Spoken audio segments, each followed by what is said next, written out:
The government made a big mistake when Absolutely. the government made a big mistake ngaleto yama cultural classification. They continue with the segregation law in a different way. In a different way. So what they did was they grouped together people by proximity. Ngoba nihleli nonke endaweni eyi-one. What is the dominant language there? But okay, nonke nina la ningamaXhosa. Yeah. Right? And then nonke nina la.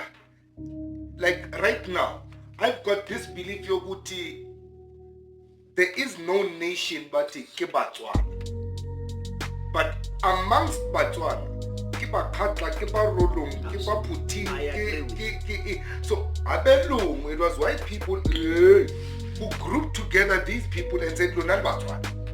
Yeah, like in Limpopo. You understand? They are known as BaPedi. Whereas the Mokgatla clan, they're not.